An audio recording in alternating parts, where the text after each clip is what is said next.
In 1973, the CIA tried to weaponize telepathy. I feel guilty starting with a punchline, but that is what your tax dollars paid for if you were alive in 1973, or I guess your parents. They sat in rooms at Fort Meade trying to spy on Soviet missile silos using nothing but their minds. One guy thought he could remote view Jupiter. Another claimed to melt clouds with his eyes. And instead of laughing them out of the room, the US government said, yeah, let's fund that. This is Conspiracy 102, and tonight we're diving headfirst into the official weird. Not the typical internet rumors or Reddit threads. We're talking about real programs run by real governments that tried to understand, manipulate, or weaponize the paranormal. Some of it is documented, some of it is declassified, some of it is still buried under layers of denials, black budgets, and nervous chuckles from guys in suits who swear they saw something they can't explain. And no, this isn't just about UFOs. This is about psychics, haunted military bases, underwater anomalies, poltergeists, brainwave weapons, and yes, goats. So tighten your tinfoil, take a deep breath, and please remember, just because it sounds insane doesn't mean it isn't government policy. Conspiracy theories usually come with a vibe. A guy in a basement, a cigarette burning next to a blurry photo, or a YouTube video with 5 views and ominous music. I think that's what this is, right? But what happens when conspiracy theory has a case number? What happens when the rumors you heard at 3 a.m. from a guy with too many crystals show up, word for word, in a Senate hearing transcript? I think that's the space we're in tonight. Over the last 50 years, governments, mostly the US, but not only the US, have carefully tiptoed into the realm of the paranormal, sometimes out of desperation and other times out of curiosity. Sometimes because someone in the Pentagon saw something in the desert and couldn't unsee it. We're going to cover everything from Project Stargate to Skinwalker Ranch, from Soviet psychics to DARPA's brain-machine experiments, from underwater UFOs to the guy who claimed he got a nosebleed after walking through a portal. And I'm gonna try to take it seriously enough to respect the evidence, but not so seriously that we forget at one point someone proposed giving LSD to dolphins. And if you've seen the other video, Conspiracy 101, this is the sequel. Except this time, the weird isn't just real. It's funded, tested, and sometimes classified at the highest levels of power. Welcome to the government's paranormal problem. Let's get weird. I feel like a good place to start is Project Stargate, the psychic spy program that wasn't supposed to work. From the early 1970s to the mid-1990s, the US military funded a series of programs that tested whether humans could use psychic powers, specifically remote viewing, to gather intelligence. They called it Project Stargate, though it went by other names: Grill Flame, Gondola Wish, Center Lane. All of these sound like rejected prog rock albums. I think someone should do it, if they haven't already. That's something to research for another time. But the core idea was that a person, usually sitting in a quiet room with a pen and some paper, could somehow see things happening thousands of miles away. Soviet submarine yards, hostage locations, hidden nukes, the kind of stuff you usually need a satellite or a spy plane to detect. And I think the weirdest part of all of this is that sometimes it worked. Now, I'm not saying they found bin Laden using mind powers, or that they found him at all, but there are real declassified reports where remote viewers described buildings, terrain, even code names that turned out to be real. It was enough to make the CIA nervous, enough to keep them funding it, and more than enough to make the Soviets run their own version, which we'll get into in a bit. One of the stars of the program was Ingo Swann, a painter who said he could view not just the present, but also the moon. He once described Jupiter's atmosphere with eerie accuracy, years before probes confirmed his descriptions. Another remote viewer, Joseph McMoneagle, worked on hundreds of missions and later got a Legion of Merit for his service, basically a psychic getting a military medal. The unit moved around different agencies like a paranormal hot potato: CIA, DIA, Army intelligence. I think nobody wanted to admit they believed in it, but nobody wanted to stop either. Eventually, in 1995, the CIA declassified much of the program. The final report, done by the American Institutes for Research, concluded that remote viewing showed statistically significant results, but that it wasn't reliable enough for operational use. In other words, we think it works, but we don't want to admit we used it seriously. Still, it ran for over 2 decades. It cost tens of millions. It was endorsed by generals, and even now, the people who ran it, some of whom are still alive, say it never really ended, just that it changed addresses. Which means somewhere out there, maybe right now, someone's sitting in a government facility trying to see into your apartment with their third eye. But if you think the US was weird, the Soviet Union took paranormal defense research and cranked it up to full Cold War insanity. In the 1960s and 70s, Soviet military and intelligence agencies funneled huge sums of money into what they called psychotronic warfare, basically mind weapons. But it wasn't just sci-fi theory. They built entire research institutions around it. The most notorious of them, the Institute of Applied Parapsychology, and units attached to the KGB and GRU, their military intelligence service. The Soviets took remote viewing seriously, believing the US had psychic spies, which ironically, they did. So they tried to beat them at it. They worked with dowsers to locate submarines, attempted telepathic communication between cosmonauts in orbit and earthbound psychics, and ran experiments involving hypnosis, aura photography, and even attempts to kill lab animals with directed thought. One declassified Defense Intelligence Agency report from the US said that Soviets were spending at least $60 million a year on psychic research by the late 1970s. Don't you think? That's an awful lot of rubles to throw at clairvoyance. In 1991, after the fall of the USSR, a Russian newspaper published a photo of what it claimed was a classified KGB telepathy training manual. The guide included diagrams of brainwaves, psychic projection techniques, and detailed instructions on remote viewing military sites. I think the most bizarre legacy, though, is Russia's lingering belief in psychics today. In recent years, officials in Putin's government have still shown interest in psychic warfare. In 2017, a Russian military journal claimed that soldiers had been trained to use telepathy to interrogate prisoners, allegedly with success. Other reports claim psychic influence was tested in hostage situations and counterterrorism drills. There are still former KGB officials today who insist they worked on real psychic missions, and unlike their American counterparts, they haven't stopped talking.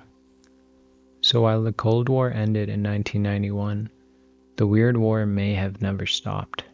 Or, to put it in a creepier way, if your thoughts feel scrambled, it might not be your anxiety.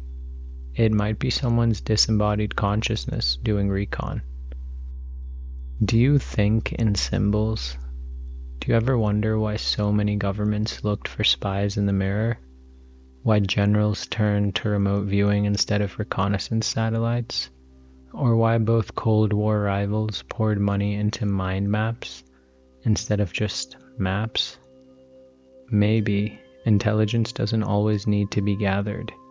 Maybe it needs to be remembered. Maybe you already know what you're not supposed to know. Symbols do seem to speak before words do. And if thought can travel, whose thoughts have been in your head lately? I don't know. Sometimes I don't know what I'm saying. I don't know why I'm asking so many questions, but moving on. If Project Stargate was the government's attempt to weaponize psychic perception, then the Gateway process was its attempt to hack consciousness itself. It starts with a man named Robert Monroe, a radio executive who accidentally triggered spontaneous out-of-body experiences in the 1950s. Instead of checking himself into a hospital or running from it, he documented everything and founded the Monroe Institute in Virginia.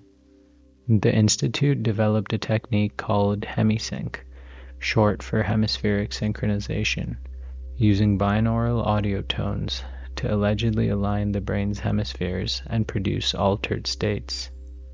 In short, you just lay down, put on headphones, and listen to tones that help you detach your consciousness from your physical body. I did make a whole other video about this, but the CIA did take notice. In 1983, Army Lieutenant Colonel Wayne McDonnell authored a now famous report titled Analysis and Assessment of Gateway Process. The document, later declassified, reads like the Pentagon's version of a philosophy degree on mushrooms. It dives into quantum mechanics, Planck's distance, holographic universes, and the idea that reality is a layered frequency matrix that can be navigated with focused intent. McDonnell suggested that trained individuals could transcend time and space, access higher dimensions, and even retrieve information from the absolute.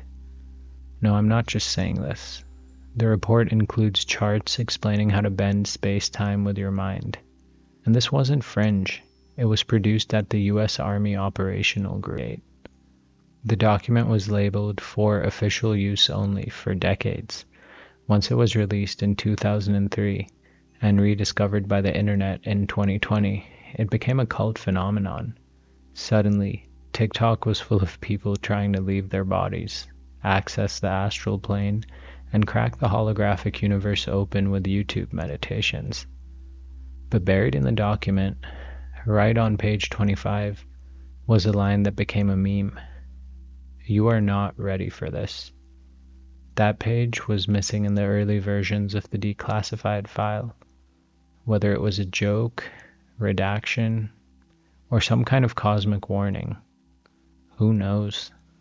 I think what I would take away from this is that the US government took seriously the idea that consciousness could be trained to move beyond the body, that information could be accessed beyond space and time, and that reality might be a projection, not from a philosophical view, but in a military intelligence sense.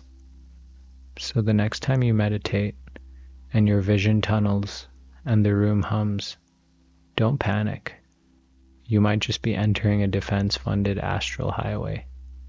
Just make sure you stay in your lane. And sometimes I lose where I am during these long ones, but I think this time I won't repeat myself. If you thought the military lost interest in weird psychic stuff after Stargate got shut down, you probably don't know about DARPA. Because while we were told the spoonbenders and remote viewers were quietly shown the exit, DARPA, the Pentagon's mad science division, kept the weird alive. They just made it techie. Is that an adjective? We can start with the basics. DARPA's job is to invent the future before the enemy does. GPS, the internet, stealth tech, it's all DARPA. And lately, their future has been looking very psychic. They've poured money into what they call neurotechnology, ways to link the human brain directly to machines. Not with clunky headsets from 80s movies, but with implants, electromagnetic fields, and yes, non-invasive brainwave control. One of the biggest projects is N3, Next Generation Non-Surgical Neurotechnology. It is just a fancy name for a goal that sounds like sci-fi. Allow soldiers to control drones, weapons, or computers just by thinking, and eventually to telepathically communicate across the battlefield. I think the strange part is that the language DARPA uses for this stuff starts to sound pretty familiar. Remote coordination, intention-based action, distributed cognition, cross-brain synchronization. I admit they're not calling it psychic, but they are describing a battlefield where minds are networked like machines. Then there's the work on targeted neuroplasticity training, using electrical stimulation on the vagus nerve to accelerate learning. In plain English, zapping soldiers to make them learn languages, spatial skills, or reflexes faster. And what does that remind you of? Oh right, MKUltra and the early mind control experiments. Only this time they're skipping LSD and going straight to the source, the nervous system.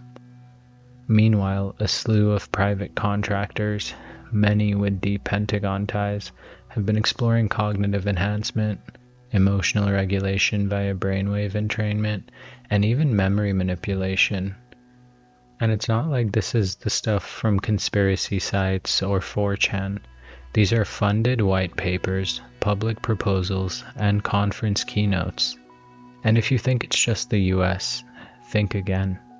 In 2022, a leaked Chinese military paper described cognitive domain warfare as the next frontier, the goal being to influence perception, belief, and will before the battle even starts. Traditionally, this was done through propaganda, but now we're switching to neural interface. So no, psychic soldiers aren't just a Cold War relic or something your uncle talks about at family dinners. They're a 21st century R&D target with less tarot and more EEG. I think the real question is, when the tech finally works, when thoughts can be sent, received, and intercepted, who owns your mind? Because in the world DARPA is building, privacy issues don't just extend to your phone. Privacy becomes about the last uncharted frontier, your brainwaves. They mapped the mind, probed it, wired it up, whispered commands through electrodes, and dreamed of drones flown by thought alone. But it seems like something strange happened along the way. The deeper they went into the psyche, the more it unraveled. What started as a scientific pursuit of cognition became something harder to pin down, something much older and stranger. Because the mind doesn't just compute, it receives and projects. Sometimes it reaches for things that were never meant to be touched, and every now and then something reaches back. That's when the folders start to get redacted. That's when the reports use words like non-human agency and conscious technology.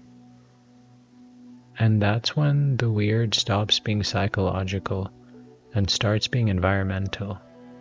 Because after all the psychic spying and brainwave training, a simple truth began to emerge. The phenomenon isn't just in your head. It has a zip code, and sometimes a guard post. Let's talk about the places where it bleeds through. Let's talk about Skinwalker Ranch, the Pentagon's paranormal problem child. If there's one location that ties UFOs, poltergeists, interdimensional portals, and secret government contracts into one dusty, nightmare-shaped bundle, it's Skinwalker Ranch. Located in northeastern Utah, the ranch sits on land once occupied by the Ute tribe, who to this day believe the area is cursed by a supernatural entity known as the Skinwalker, a malevolent shapeshifter from Navajo folklore. In the 1990s, the ranch was purchased by a family named the Shermans. Within weeks, they reported cattle mutilations, glowing orbs, strange creatures, disembodied voices, and things they described as predator-like. Not metaphorically, but literally, invisible beings with visible shimmer. Honestly, like something out of a sci-fi horror script. Then came Robert Bigelow. Bigelow, a hotel mogul and aerospace entrepreneur with a lifelong obsession with the paranormal, bought the ranch in 1996 and established NIDS, the National Institute for Discovery Science. His goal was pretty simple, just to study whatever the hell was happening there. He hired PhDs, ex-intel officers, and physicists. They brought in cameras, sensors, and 24/7 surveillance. What they found was, for lack of a better term, frustrating. Sometimes the phenomena would manifest: balls of plasma, sudden electromagnetic surges, unexplained animal deaths, and sometimes the ranch was eerily quiet. But I think the strangest part was that the phenomena seemed to be aware that they were being observed, aware of the researchers themselves. And even aware of the researchers themselves. One scientist called it a sentient trickster intelligence. Then, in 2007, the US government got involved. Through then Senate Majority Leader Harry Reid, funding was quietly funneled into a program called OSAP, Advanced Aerospace Weapons Systems Application Program. That money, reportedly $22 million, went directly to Bigelow Aerospace Advanced Space Studies, BASS, to study the ranch and other high strangeness cases. This was the Pentagon funding UFO and paranormal research under one contract. Researchers reported phenomena that defied standard physics: objects appearing and vanishing, bizarre injuries, psychological effects. One report described a scientist seeing a dark void open in mid-air with a creature crawling out of it. Basically, a portable hellmouth.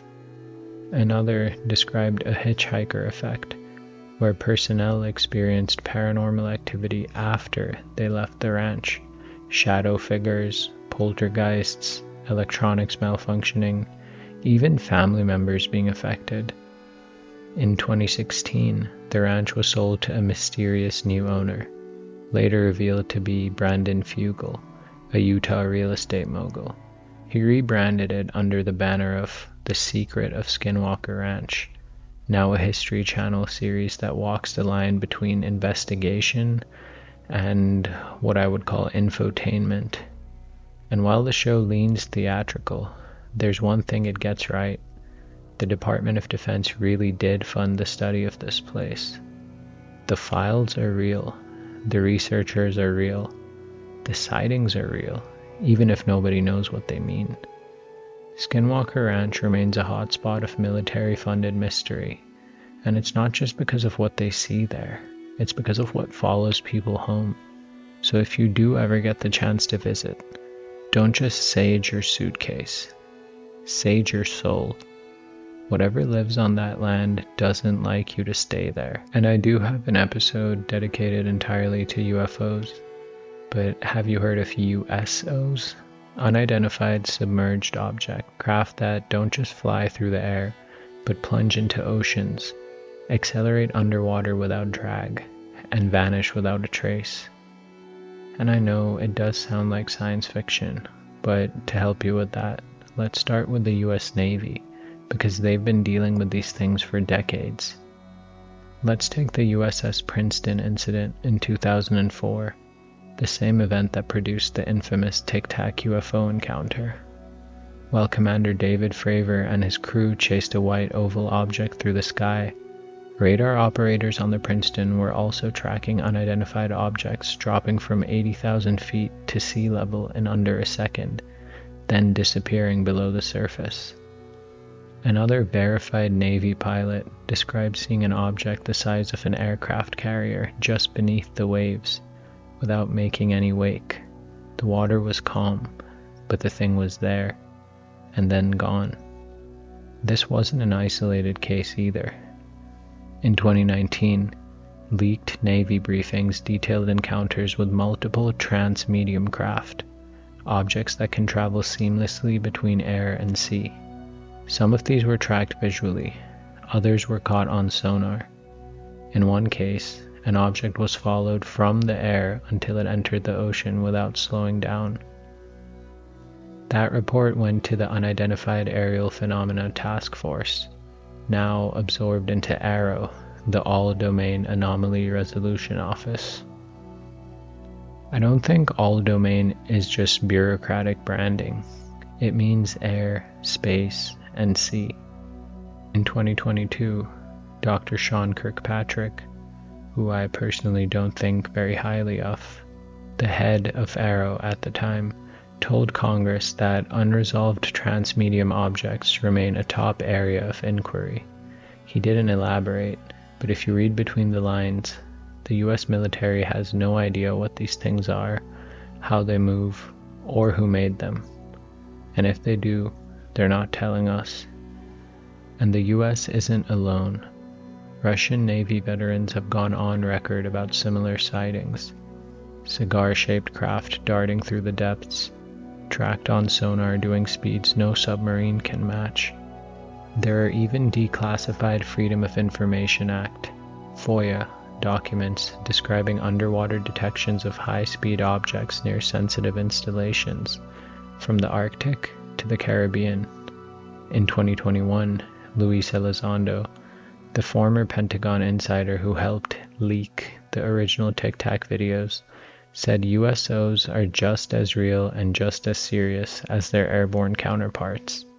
And in recent interviews, he's hinted that some of the most compelling evidence hasn't been released because it involves undersea tracking that could reveal US sensor capabilities. So yeah, somewhere between Jules Verne and a DARPA whiteboard, there's something moving beneath the waves. We don't know what it is, but the Navy keeps seeing it. Which I think means the truth isn't just out there, it's under there. I thought that was pretty clever. And Conspiracy 102 isn't entirely focused on UFOs, but let's talk about some of the times that UFOs did leave scars. Skeptics love to say, if UFOs are real, where's the physical evidence? Turns out, it's in official reports, burn marks, and hospital records.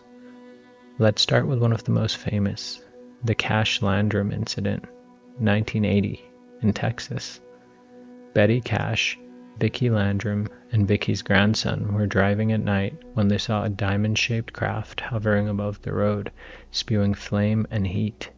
It was flanked by military-style helicopters. When they got home, all three of them fell ill.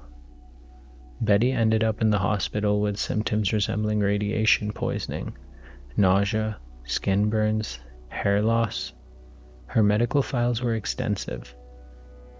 The craft was never identified, and a lawsuit was filed against the US government for damages. It was dismissed, but the symptoms were real. Even skeptics agree here. Something did happen. Then there's the Ubatuba fragment. That was fun to say. From Brazil in 1957. A fisherman claimed he saw a UFO explode mid-air near the coast, ejecting a glowing metal fragment into the water. That fragment was retrieved and tested by Brazilian and US scientists. The result was that it was nearly pure magnesium, with a structure that suggested it was manufactured under conditions not replicable by a standard industry at the time. This case was never officially explained, and the fragment is still cited in materials research literature. Closer to home, we have the Delphos ring from Kansas in 1971. A teenage boy and his parents witnessed a glowing object land in their field. When it took off, it left a glowing, ring-shaped imprint on the ground. The ring resisted water absorption, killed grass for years, and showed altered soil composition. Lab tests confirmed the anomalies, but couldn't explain them. And there are dozens more like it. In France, in 1981, and I don't know how to say this, it's probably Trans en Provence or something like that, but the Trans en Provence case involved a landed UFO that left compression marks and elevated phosphate levels in the soil. The French Space Agency's own study confirmed physical changes. In Canada, the Falcon Lake incident in 1967 left a man with a grid of burn marks on his chest, matching the pattern of a craft's vent.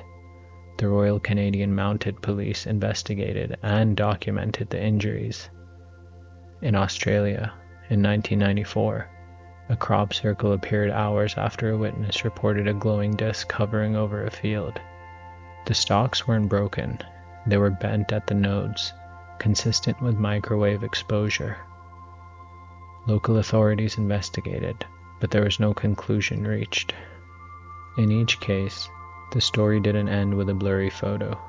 It ended with lab results, soil samples, skin trauma, radiation exposure, or even structural damage, and yet none of them proved conclusive. I suppose that's the thing. UFO physical evidence is consistently weird, frequently verified, but almost never understood. It's like the universe is taunting us with breadcrumbs we can't trace back. But to say there's no evidence is just false. There's evidence, it just doesn't fit. And I promise I'm almost done with the UFOs, but skeptics love the one crazy guy in the woods narrative. What happens when the sighting involves hundreds of people, multiple angles, and sometimes radar to back it up? I think that's where things get harder to explain and where governments get a little more nervous. Take the aerial school incident in Zimbabwe in 1994. 62 school children saw a craft land in the brush behind their playground. They described small beings with big eyes, dressed in black. Some of the kids said the beings communicated telepathically, warning about environmental destruction. Psychologists, journalists, and even Harvard's John Mack interviewed them. The children's stories were consistent, emotional, and remained unchanged for decades. There were no adults around to influence them. I think to this day, no solid explanation has been offered. Then there's the Rendlesham Forest incident from Suffolk in the UK in 1980. American Air Force personnel stationed at RAF Woodbridge saw strange lights descending into the forest. Over the next few nights, several servicemen encountered a metallic craft, beams of light, and radiation spikes. One officer, Jim Peniston, claimed to have touched the craft and received a binary code download, which he later recorded and decoded into a message involving ancient coordinates.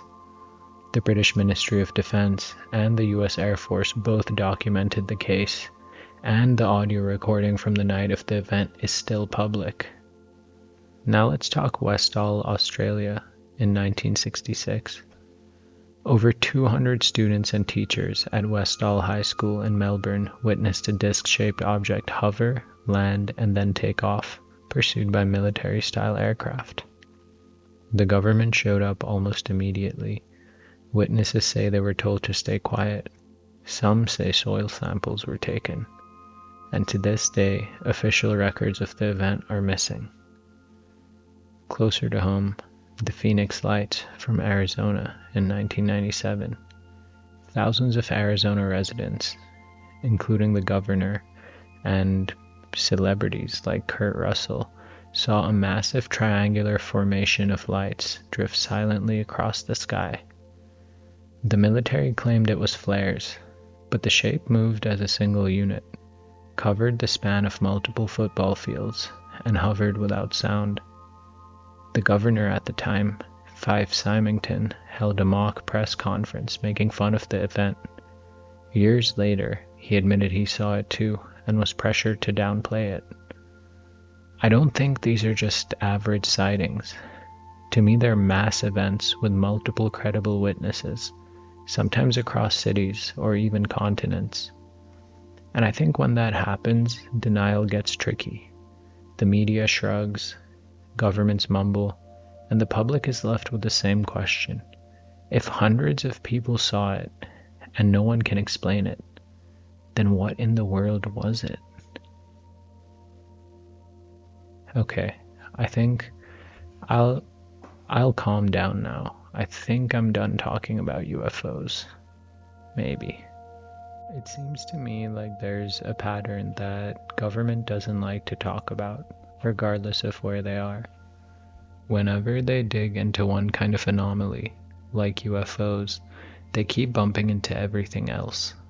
Hauntings, poltergeists, shadow figures, psychic impressions, weird electromagnetic interference, sometimes even more disturbing stuff.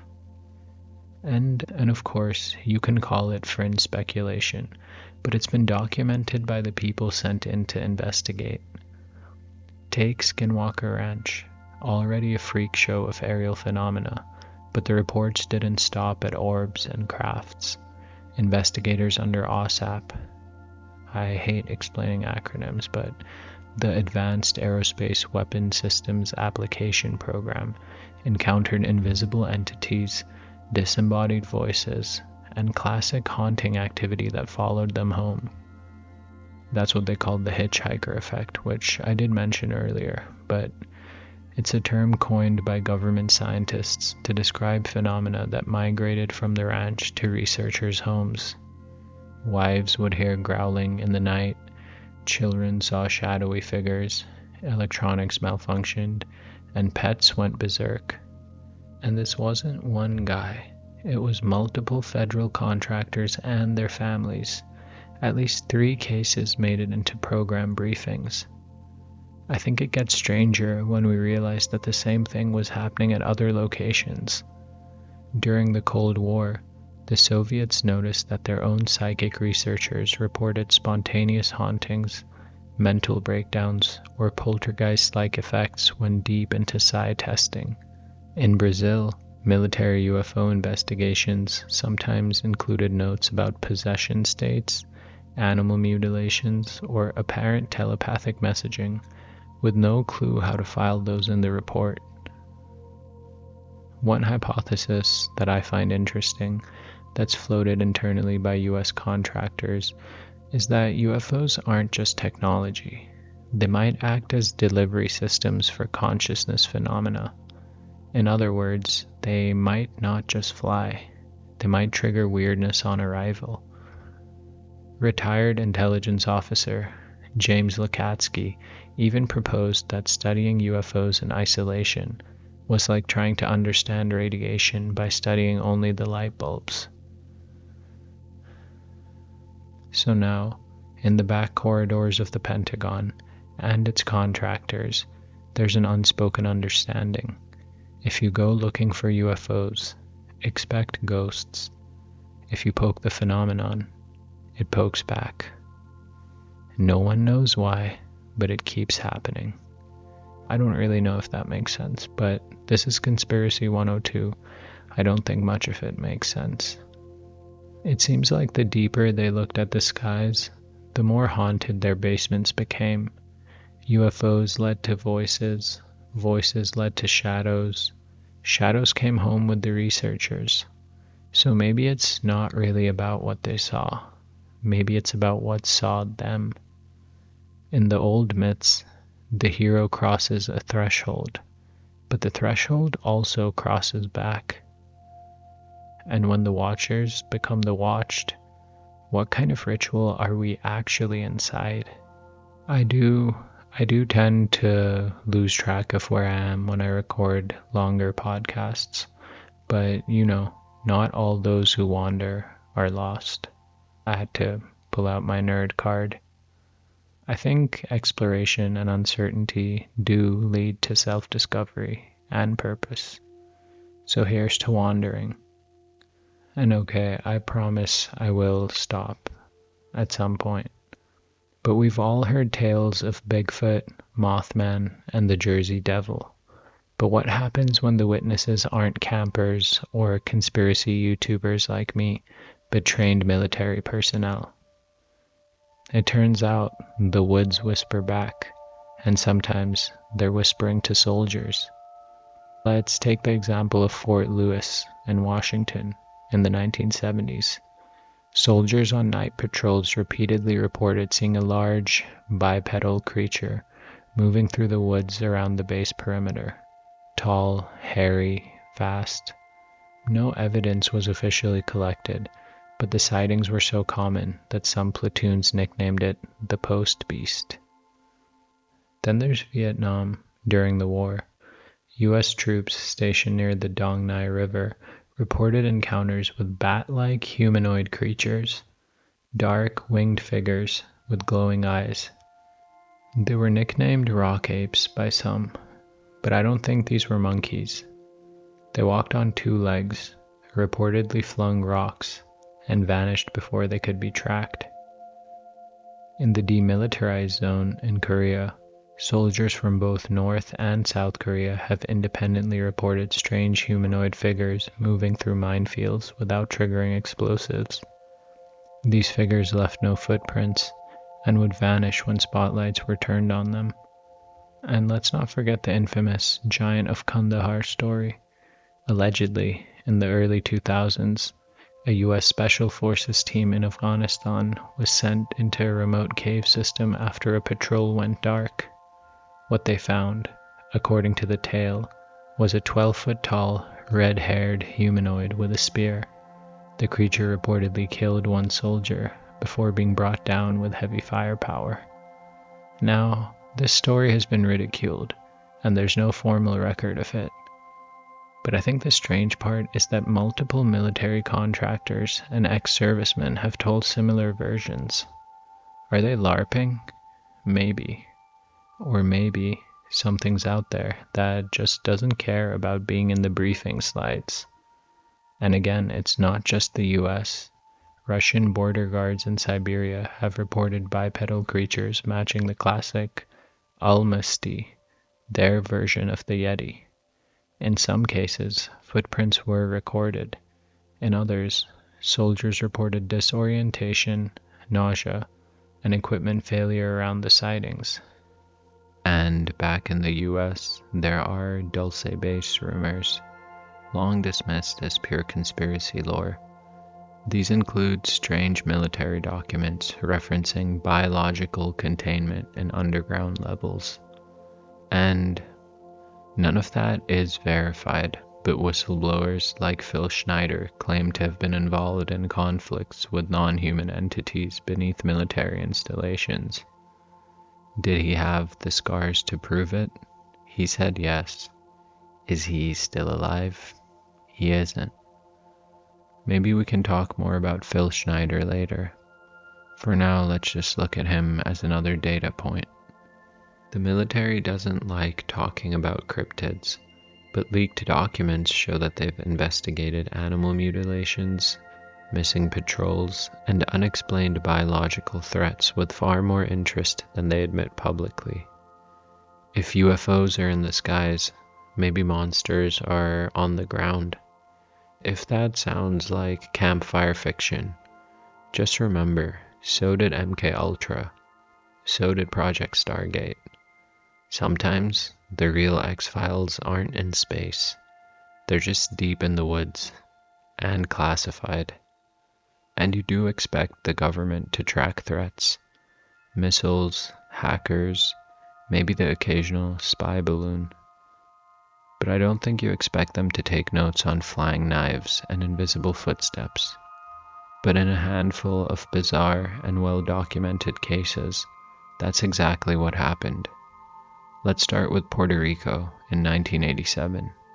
In the town of Sabana Grande, a family began reporting violent poltergeist activity. Windows shattered, objects hurled across rooms, mysterious fires ignited on their own. Word got out. Soon, not only were locals watching the chaos unfold, so were agents from Puerto Rico's Civil Defense Agency. One investigator later told journalists that he saw a refrigerator levitate and slam into a wall with no visible cause. Electrical inspectors ruled out faulty wiring. Police saw it too, and instead of blaming superstition, they filed reports. Another case comes from 1956. In the city of Hull, in England, a modest council house was plagued with strange noises, cold spots, and repeated electrical malfunctions. The family called the police. Multiple officers responded, and several official police reports described the same thing: light bulbs exploding, doors slamming, keys flying through the air. One officer even claimed a heavy chest of drawers moved across the room on its own. The local station was so spooked they escalated the case up the chain. Fast forward to 1965, in Rosenheim, Germany, a law office began experiencing bizarre disturbances. Phone calls no one made, lights that flickered violently, despite engineers finding no electrical faults. Eventually, a power company investigated, then physicists, then the police. They installed measuring devices, cameras, observers, and they all reported the same thing. Equipment failed, clocks stopped, and a heavy cabinet spun around with no one touching it. Well, who was the culprit? According to researchers, it all centered around one 19-year-old secretary named Anne-Marie. When she left the job, the activity stopped. She was never accused of hoaxing it, but she may have been the focus of something stranger. Psychokinetic poltergeist syndrome, a theory where human emotional energy manifests as physical disturbances. And yes, the German government took it seriously enough to document the case in state reports. Even in the US, agencies have taken quiet interest. During the OSAP program that funded Skinwalker Ranch studies, investigators followed reports of hauntings in homes where witnesses had previously encountered UFOs. The hitchhiker effect was real enough that it became part of formal case files. One account involved strange voices over baby monitors, objects moving, doors opening, pets behaving violently. Investigators were briefed, and in some cases experienced it themselves. And I know these sound like ghost stories from the internet, but these are events with official observers, written reports, and in some cases, government scientists trying to make sense of it all. I know I'm not going into extreme detail here. This is kind of like a crash course in everything weird, just like Conspiracy 101. And we know war leaves ghosts, sometimes literal ones. Let's talk about haunted machines, cursed installations, and military bases with reputations the Pentagon pretends not to know about. First up, the USS Eldridge and the infamous Philadelphia experiment. According to lore, the US government attempted to make the ship invisible to radar in 1943. What actually happened is still debated, but some accounts claim the ship vanished entirely from the dockyard and reappeared miles away, fused with another vessel. Witnesses described crew members embedded in walls, driven mad, or simply missing. The Navy denies the story, but declassified research into electromagnetic cloaking and field distortion techniques showed they were, in fact, experimenting with fringe science during World War II. Meanwhile, on dry land, Wright-Patterson Air Force Base in Ohio, often named in connection with the Roswell crash, has long had rumors of haunted hangars, strange hums, and sightings of humanoid figures in restricted zones. Even some retired personnel admit the base has rooms you don't ask about. At RAF Rudloe Manor in the UK, Britain's own Area 51, Cold War records confirm that it housed a UFO desk, secret underground bunkers, and containment facilities. Locals and former staff have reported bizarre electrical disturbances, sudden apparitions, and at least one account of time slippage. Again, dismissed officially, but never explained. Even the Nevada test site, where nuclear weapons were detonated, has stories. Contractors have spoken of shadowy figures seen walking across restricted zones, vanishing into thin air. Instruments fail, batteries die. Some workers swear the land itself hums at night. You'd expect environmental effects, but the sightings, not so much. And then there's Project Sanguine, the Navy's attempt to turn the Earth's crust into a giant antenna using extremely low-frequency waves. The project was tied to a host of anomalies: radio operators experiencing auditory hallucinations, test animals reacting with aggression, and electronics malfunctioning in wide radius zones. The program was shut down. Publicly, it was about cost. Privately, there were unintended environmental consequences. And I think you'll notice a pattern here. Whenever the military pushes the boundaries of physics, it seems like the boundaries push back. Whether it's radiation, EM fields, or weapons-grade frequencies, something else seems to show up. Malfunctions, shadows, apparitions, unexplainable personnel incidents. No one wants to call it paranormal. That's not great for your procurement reports. But call it whatever you like.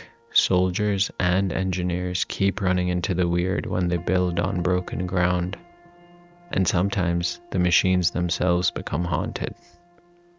The real ghosts of war don't seem to just be in memories. They're in the code, the circuits, the bunkers. Still classified, still active, and still glitching after all these years. Whether it's a haunted base, a cursed circuit, a ship that vanishes and reappears, engineers call it a glitch, and magicians call it a manifestation. I think it's the same thing, just with different funding. Every machine has an echo of the hands that built it, the land it rests on, the purpose it hides. What if, and I suppose this applies to AI too, what if technology is just a new container for very old spirits? I was gonna start a sentence with "and" again, but then I realized I've been saying "and" a lot, and I've also been talking a lot. So if you're still here and listening, I appreciate it. Maybe you should take a break though, just for a bit. Or you can keep going, because I really want to talk about occult and mysticism and state power, especially given everything that's going on right now. Right now is a strange thing to say, I guess, because you might listen to this in a few years, but I'm guessing this stuff will still be going on.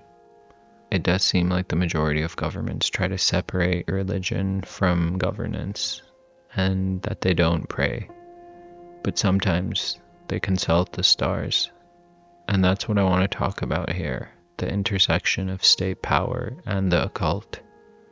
Not fringe cults, but heads of state, military planners, and intelligence officers dabbling in rituals, astrology, and ancient symbols. Let's start with the Nazis, because how could we not? Heinrich Himmler, head of the SS, wasn't just a bureaucrat of genocide. He fancied himself as a priest of some lost Aryan cult. Under his direction, the SS created the Ahnenerbe, an institute tasked with proving the mythic superiority of the Aryan race by linking it to Atlantis, Hyperborea, and the ancient Indian and Tibetan civilizations. Now I don't speak German, so I don't know how to pronounce this, but Wewelsburg Castle was remodeled into a kind of pagan Vatican. SS officers held rituals there, surrounded by black sun emblems and runes inspired by Norse and Germanic myth. Himmler reportedly believed in reincarnation and thought he was the spiritual successor of medieval kings. Hitler, for his part, was fascinated with astrology, Nostradamus, and sacred relics like the Spear of Destiny, the weapon supposedly used to pierce Christ on the cross. Possessing it, he believed, would give him world-altering power. I've been reading a book about this recently, and I think I do want to do an episode about it sometime, so expect that. Across the Atlantic, the US wasn't burning sage in the Pentagon, but weird things were still happening. Ronald Reagan famously scheduled press events and speeches based on astrological advice given to Nancy Reagan by San Francisco astrologer Joan Quigley. White House aides confirmed that for 7 years, travel, State of the Union addresses, and Air Force One takeoffs were all rescheduled to suit planetary alignments. Even earlier, in the 1940s, Jack Parsons, co-founder of JPL, Jet Propulsion Lab, the backbone of NASA, was deep into ceremonial magic. He studied under Aleister Crowley's teachings, practiced Thelemic rituals, and tried to summon a moon child through sex magic in the desert alongside future Scientology founder L. Ron Hubbard. He helped invent modern rocketry by day and tried to tear open astral portals by night. And I really do want to get more into Jack Parsons, but this isn't about detail. It's about knowing that something happened and you should look into it. The CIA, meanwhile, has shown an interest in anything that could give them an edge.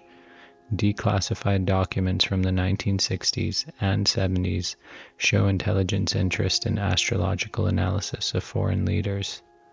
Not really because they believed in it, but for predictive modeling. And some rumors, like those surrounding high-ranking Freemasons or Bohemian Grove ceremonies, suggest that ritual and symbol still play an important role in elite networks. Is all of it real? That's not the point. What's real is that power often mingles with belief, and belief, no matter how strange, influences decisions. If you're one of the people who thinks the Cold War was fought with nukes, it was also fought with esoterica, relics, and dreams. And behind many polished podiums, there's often a candle burning in silence for forces no one wants to admit are in the room. And you can't talk about symbol and ritual without talking about secret societies. So what do Yale's Skull and Bones, the Bohemian Grove, and centuries of Masonic symbolism have in common? I'll tell you. They all sit at the awkward intersection of elite influence and ancient ritual. The kind of intersection that doesn't show up on Google Maps, but does show up in the architecture of Washington, D.C., the ranks of intelligence agencies, and the boardrooms of global finance. I'll start with Skull and Bones, even though I have an entire video on them, which you should watch. You don't have to watch it. You shouldn't watch it. Never mind. Founded in 1832, the secret society has an alumni list that reads like a CIA onboarding roster. Presidents, senators, Supreme Court justices, intelligence chiefs, all former bonesmen. Inside their tomb-like headquarters at Yale, initiates lie in coffins, confess secrets, and perform mock death rituals to symbolize their rebirth into a new identity, loyal first to the order, then to the nation. George W. Bush and John Kerry were both members. When asked about it during a 2004 interview, both smirked and refused to answer because, well, it's a secret. Then there's Bohemian Grove, the Redwood Retreat in California, where every July, the world's most powerful men, presidents, defense contractors, tech CEOs, and finance moguls gather to network and let loose. But before the networking comes the ritual, the cremation of care. a theatrical ceremony involving robes, torches, and the burning of an effigy at the base of a 10-foot stone owl named Moloch. It sounds like Eyes Wide Shut meets Burning Man for boomers, but it is real. Nixon said something very strange about it that I don't know if repeating here is appropriate. It includes a homophobic slur, but he said it was the most insert slur goddamn thing you could ever imagine. Yet he still attended because that's just what everybody does. Now, is this just elite LARPing? Maybe, but symbolism matters. These aren't just parties. To me, they're rehearsals for power, dressed in the trappings of ancient rites.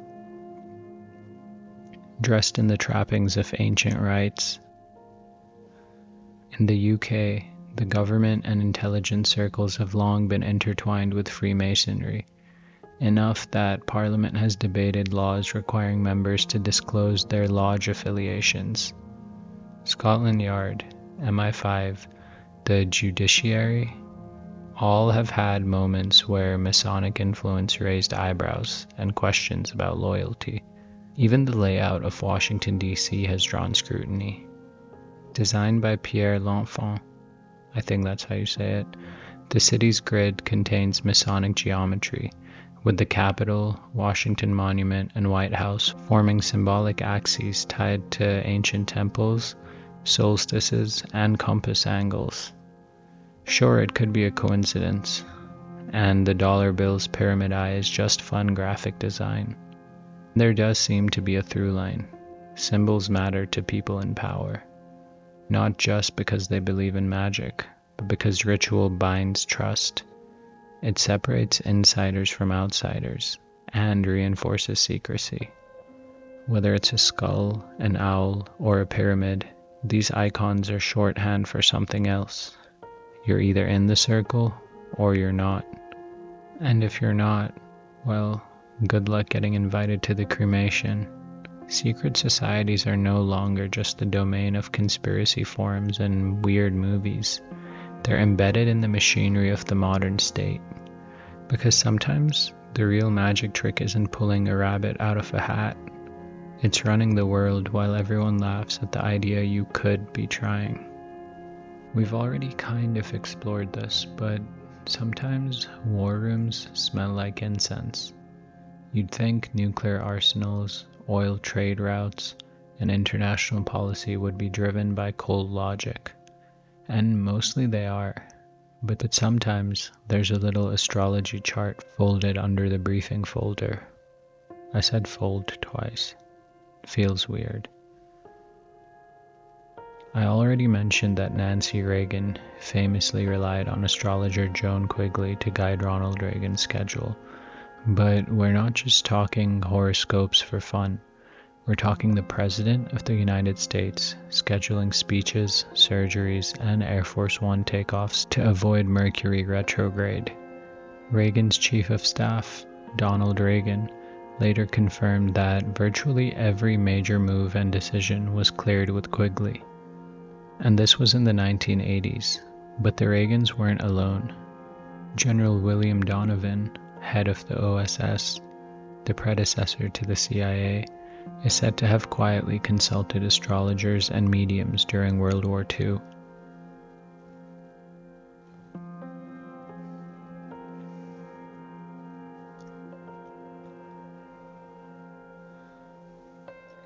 And during the Cold War, declassified memos from Soviet intelligence show that the KGB actively monitored US military astrology activity, not necessarily because they believed in it, but because they feared the US might.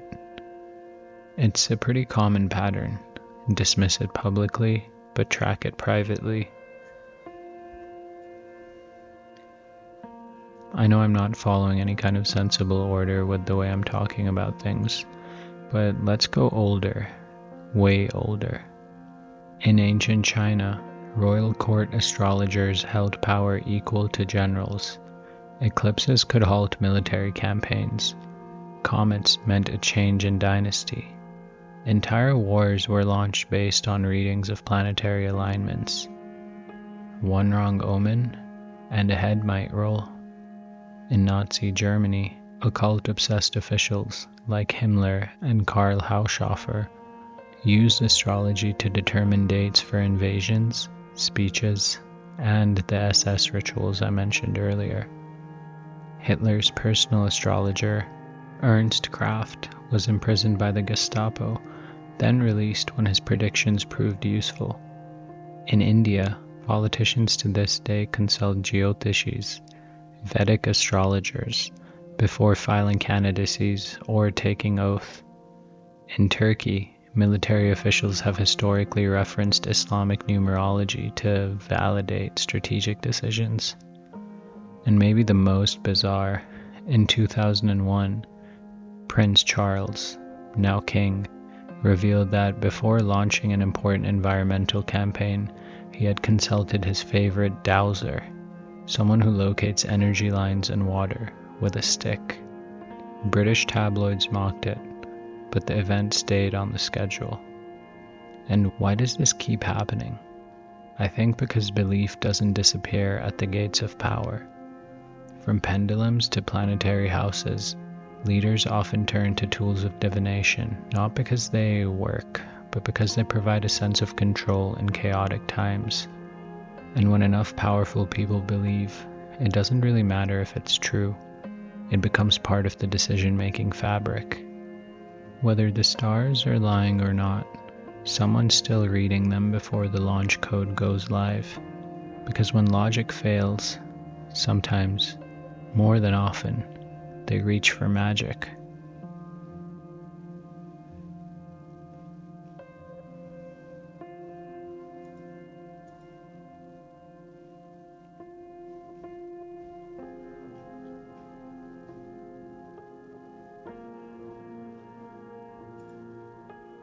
And if you can't beat an enemy's army, the best thing to do is hijack their myth. During the Cold War, bombs weren't the only weapons aimed across the Iron Curtain. Ideas, superstitions, and culture became tools of manipulation. These were subtle, effective, and often deniable. The CIA knew this. They quietly funded hundreds of artists, poets, jazz musicians, and novelists through front organizations like the Congress for Cultural Freedom, spreading abstract expressionism in the West as a symbolic counter to Soviet realism. Jackson Pollock? Possibly part of a psyop, because nothing says we're free like painting with chaos. But the belief went deeper than art. According to declassified files and ex-CIA operatives, U.S. intelligence agencies explored how to hijack local folklore, religious fears, and superstitions in places like Cuba, Southeast Asia, and Latin America. One example I can think of is the brilliantly named Operation Mongoose, the U.S. campaign to destabilize Cuba after the failed Bay of Pigs invasion. Beyond exploding cigars and poisoned wetsuits, the CIA brainstormed psychological attacks involving religious symbols. They actually considered faking an appearance of the Virgin Mary in the sky to unnerve the Cuban public. Why? Because Fidel Castro's rise had clashed with Catholic belief, and the agency hoped divine apparitions might spark fear and dissent. Elsewhere in the Philippines, during the Huck Rebellion, is it Huck or Hook? Huck, I'll just say Huck. Huck Rebellion of the 1950s, US-backed forces reportedly spread rumors of an aswang, a vampire-like monster from Filipino folklore haunting the jungles. In one case, psychological operations drained a dead rebel's blood and left his body displayed, whispering that the creature had struck. Guerrilla morale collapsed. In Vietnam, rumors were seeded that ghosts of the dead, especially unburied ones, would curse US bases. Audio recordings of ghostly moans were played over loudspeakers at night in rural areas. The goal was simple: to tap into deeply held cultural taboos and drive a wedge between the Viet Cong and local villagers. Weaponized belief also took root in the Soviet bloc.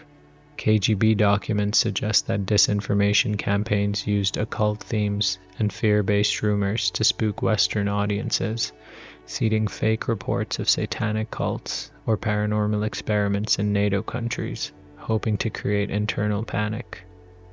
Even today, intelligence agencies monitor online paranormal communities, not just because they're curious, but because belief spreads fast, especially when it taps into emotion and archetype. The paranormal, when shaped into narrative, can become a form of psychological warfare, because sometimes the best way to control a population isn't with tanks, it's with whispered myth, a haunted forest, or a god in the clouds. When governments plant myths, when psyops become gospel, does it matter if the ghost is real, or just that it's effective? In ancient temples, only priests could approach the Holy of Holies. Today, that's a defense contractor with a PowerPoint and a fog machine. But the effect's the same: a myth to move armies, a rumor to control belief. So ask yourself this: what happens when belief itself becomes a weapon?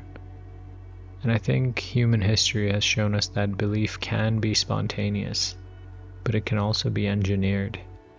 This is the shadowy domain where psychological operations, psyops, intentionally seed superstitions, not just in an attempt to confuse enemies, but to manipulate populations, demoralize insurgents, and even test public response to fear-based narratives. One of the most cited examples is Ghost Tape Number 10, a psychological operation used by US forces during the Vietnam War. The tape featured eerie wailing, moaning voices, and spectral cries in Vietnamese. As I mentioned earlier, the idea was simple: to tap into local beliefs about the wandering dead, souls without proper burial who would haunt the living. The sound was broadcast via hidden loudspeakers in the jungle at night. To Western ears, it sounds like a horror prank, but to the local fighters, it resonated with deep spiritual fears. In multiple reports, villages near the broadcasts became reluctant to support the Viet Cong, believing the land was cursed. And as you can tell, this wasn't an accident. Reports have also surfaced of Soviet psychological tests in the 1980s designed to induce spiritual delusion, staging miracles, poltergeist-like disturbances, or anomalous lights in dissident communities to destabilize mental states. Some of the defectors claim these efforts were part of a larger strategy to weaken ideological cohesion through unexplainable events. During the Cold War, rumors of satanic cults, ritual abuse, and underground networks were occasionally traced to disinformation campaigns, not necessarily to create belief in Satan, but to cause public hysteria that could delegitimize certain social movements or religious groups. In Guatemala in the 1980s, military intelligence allegedly leaked stories of shape-shifting witches, Nahuales, I don't know how to say this, infiltrating towns. This helped justify curfews, disappearances, and brutal raids. The story spread faster than official memos ever could. More recently, U.S. counterinsurgency efforts in Iraq included social research on local religious narratives, jinn folklore, and even blood curses, not just to avoid offending local populations, but also to identify potential pressure points for psychological leverage. There are also unconfirmed claims that in certain black budget testing scenarios, operatives were deployed to stage paranormal phenomena, flickering lights, strange noises, sleep disturbances, simply in order to gauge how subjects would respond to sustained high strangeness. Whether or not you believe in ghosts, the agencies running these ops often don't care. Their goal isn't actual metaphysics. It's just another way to modify behavior, this time through narrative. Because if you can make someone fear the dark, you don't need to build a wall. You just tell them not to go there.